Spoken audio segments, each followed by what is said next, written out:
사랑하는 은혜와 진리 장로교회 교우 여러분, 어젯밤도 평안하셨습니까? 오늘도 우리 주변에 있는 사람들을 진심으로 사랑함으로 그들에게 그리스도의 사랑을 보여주는 저와 여러분이 되시기를 주님의 이름으로 축원합니다. 오늘 새벽에 만나 본문은 고린도후서 13장 1절에서 13절입니다. 고린도후서 13장 1절에서 13절을 제가 읽어드리겠습니다.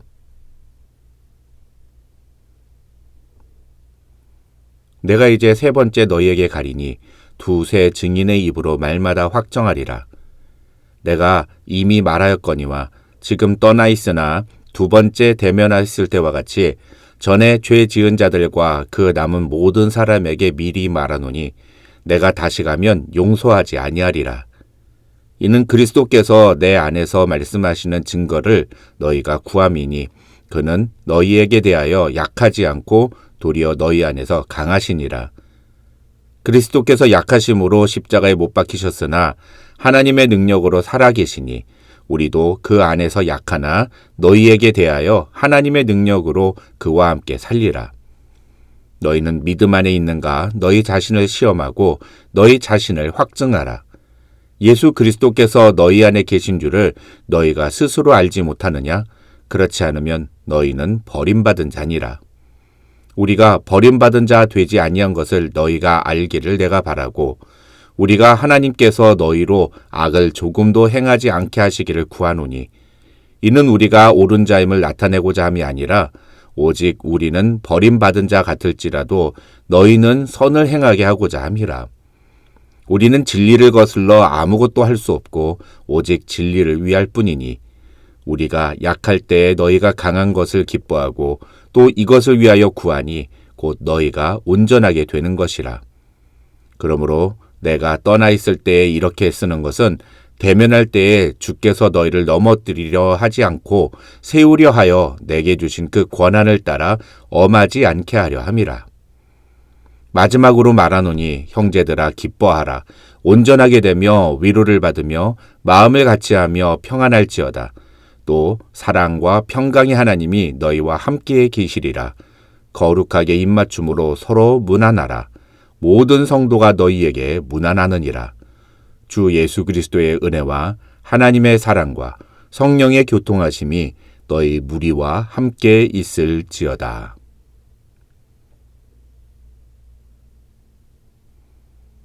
고린도후서 10장부터 바울은 자신과 거짓 교사들 사이의 다른 점에 대해 이야기하면서 자신의 사도성을 변호합니다. 그 내용을 다시 한번 정리하면 10장에서 바울이 이야기하는 것은 자신은 자기 스스로 자신을 칭찬하는 거짓 교사들과는 다르다는 것입니다.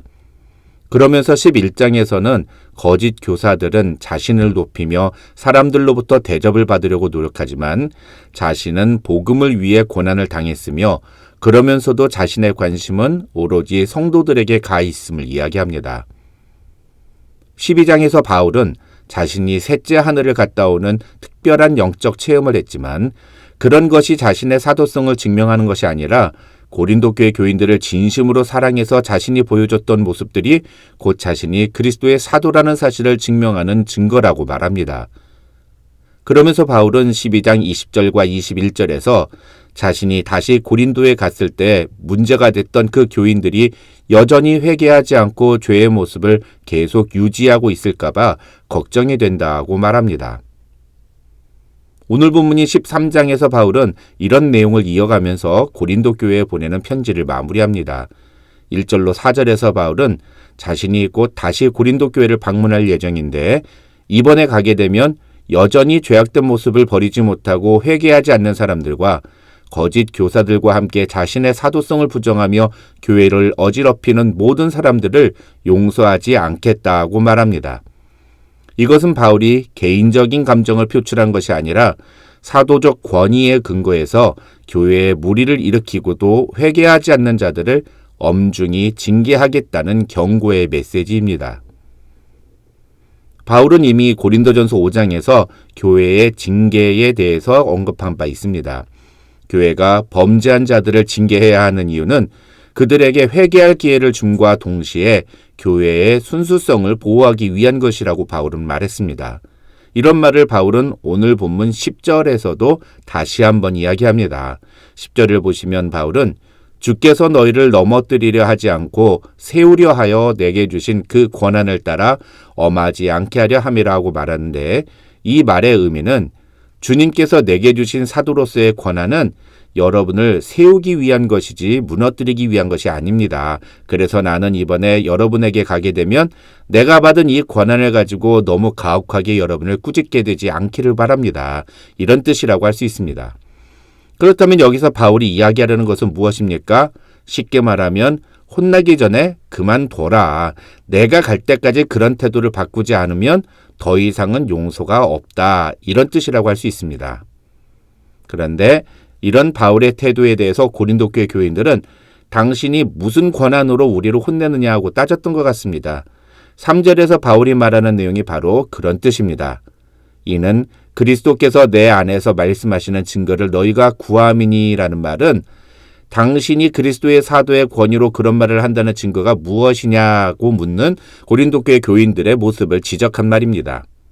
이에 대해 바울은 3절과 4절로 대답하는데, 이 3절과 4절의 의미를 여러분이 이해하기 쉽게 설명드리면 고린도 교회 교인들이 보여주는 죄의 모습에 그냥 침묵하고 용서하는 것이 아니라 오히려 그에 대해서 강하게 대적하고 그것을 지적하는 모습 자체가 주님이 자신을 통해 말씀하시는 증거라는 겁니다. 다른 말로 이야기하면 다른 모든 면에서는 다 참을 수 있지만 죄의 문제에 대해서 참는 것은 십자가의 복음을 약화시키는 것이다. 오히려 이 십자가 복음이 하나님의 능력으로 우리에게 나타나려면 너희가 지금 저지르고 있는 그 죄의 문제를 해결하는 것이 올바른 방향이다. 이런 말을 하고 있는 것입니다. 그러면서 5절로 10절에서 바울은 고린도 교회 교인들에게 이제 마지막 메시지를 전합니다. 그것을 한 문장으로 요약하면 바로 5절에 있는 너희는 믿음 안에 있는가 너희 자신을 시험하고 너희 자신을 확증하라는 말입니다. 이 말은 너희가 나를 통해 예수 그리스도의 십자가 복음을 들었다면 그 복음이 너희 안에서 분명히 역사할 것이다. 그렇다면 그 죄의 문제에 대해서 결코 그렇게 무감각할 수 없을 것이다. 예수 그리스도께서 너희 안에 계신다면 절대로 그럴 수가 없다. 그러니 너희가 진짜로 십자가 복음을 소유한 사람인지 너희 스스로 다시 한번 점검해 봐라. 이런 뜻입니다. 사랑하는 성도 여러분, 저는 이 고린도후서 13장 5절부터 10절을 우리 교회 모든 교우들이 날마다 마음에 새기고 기억했으면 좋겠습니다. 이 말씀은 한 번 구원은 영원한 구원이라면서 자신의 삶 속에서 구원받은 자다운 모습은 전혀 보이지 않는 말로만 예수 믿는 사람들에게 주시는 매우 무서운 경고의 말씀입니다. 왜냐하면 5절에서 바울은 예수 그리스도께서 우리 안에 계시다는 사실을 분명하게 확신하지 못하는 사람은 버림받은 자, 즉 구원받지 못한 사람이라고까지 말하고 있기 때문입니다. 다시 한번 말씀을 드립니다만 구원은 우리의 노력이나 행위에 의해서 얻어지는 것이 아닙니다. 구원은 십자가의 은혜를 믿는 모든 사람들에게 하나님께서 거저 주시는 선물입니다. 그러나 우리가 그 구원이라는 선물을 받았다면 반드시 우리에게서 그 티가 나게 되어 있습니다. 다시 말해서 구원의 증거가 우리 안에 분명하다는 것입니다. 조직신학에서는 그 증거를 회개와 믿음 두 가지로 이야기합니다. 예수 믿고 구원받은 사람은 자신의 죄를 깨닫고 그 죄를 회개하는 태도를 보이며 자신의 죄를 위해 십자가를 지신 예수 그리스도를 믿는 믿음의 모습을 보인다는 겁니다. 그 믿음의 모습을 보여주는 삶을 가리켜서 우리는 성화라고 말하는데, 이 성화는 내가 거룩한 사람이 되기 위해 노력하는 과정이 아니라 이미 거룩하게 되었기 때문에 우리가 보여주는 변화된 태도를 의미합니다. 그렇다면 여기서 중요한 것은 구원받은 사람은 다시는 죄를 짓지 않느냐는 겁니다. 그게 아니라는 겁니다. 예수 믿고 구원받은 사람도 실수할 수 있고 죄를 지을 수 있습니다. 중요한 건 그 죄에 대하여 앞으로 어떤 태도를 취하느냐가 그 사람이 진짜 구원받은 사람인지 아닌지를 확인할 수 있는 방법이라는 것입니다. 구원받은 사람은 자신의 죄를 인정하고 그 죄를 회개하며 하나님 앞에 나아가지만, 구원받지 못한 사람은 자신의 죄를 회개하지 않는다는 겁니다. 그것을 바울은 너희는 믿음 안에 있는가 너희 자신을 시험하고 너희 자신을 확증하라고 이야기하고 있는 것입니다. 6절과 7절에서 바울은 고린도 교회 교인들이 이런 사실을 분명하게 깨닫고 구원받은 자답게 자신의 죄를 회개하는 모습을 보여주기를 소망한다고 말합니다. 그러면서 바울은 자신이 그리스도의 사도라는 것을 인정받는 것보다 오히려 그것이 더 중요한 문제라면서 오직 우리는 버림받은 자 같을지라도 너희는 선을 행하게 하고자 함이라고 말합니다. 다시 말해서 설령 너희가 나를 끝까지 그리스도의 사도로 인정하지 않는다 하더라도 너희가 죄에서 돌이키고 하나님 앞에서 바른 모습을 보이기만 한다면 나는 그것으로 만족한다는 뜻입니다. 이 말씀을 묵상하면서 저는 뉴질랜드에서 저를 배척하고 쫓아냈던 교인들이 생각났습니다. 제가 그 교회를 떠난 후에 벌써 2분이나 담임 목사님이 교회를 사임하고 이번에 3번째 담임 목사님을 청빙했다는 소식을 들으면서 제 마음은 너무나 아팠습니다.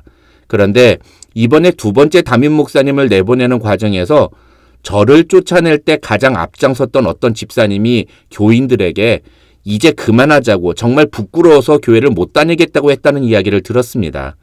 그 이야기를 들었을 때 저는 혼자서 하나님께 참 감사했습니다.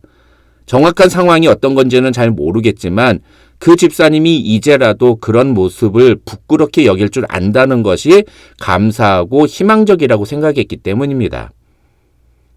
바울은 고린도후서를 통해서 자신의 사도성을 부정하는 고린도 교회 교인들의 주장을 반박했습니다. 하지만 바울이 그런 편지를 쓴 이유는 자신이 사도라는 것을 인정받기 위해서가 아니라 자신이 전한 복음이 진짜 진리라는 사실을 강조하기 위해서였습니다. 그리고 고린도 교회 교인들에게 너희가 그 복음을 소유하고 있다면 그 복음에 합당한 모습을 보이라고 오늘 본문에서 이야기하고 있는 것입니다. 사랑하는 성도 여러분, 저도 여러분이 매일 듣는 새벽의 만나를 통해 하나님께로 돌이키며 여러분의 삶에 놀라운 변화가 일어나기를 간절히 기도합니다. 그것은 저의 사역이 인정받는 것이 목적이 아닌 여러분 안에 그리스도가 계시다는 사실을 증명하는 방법이기 때문입니다.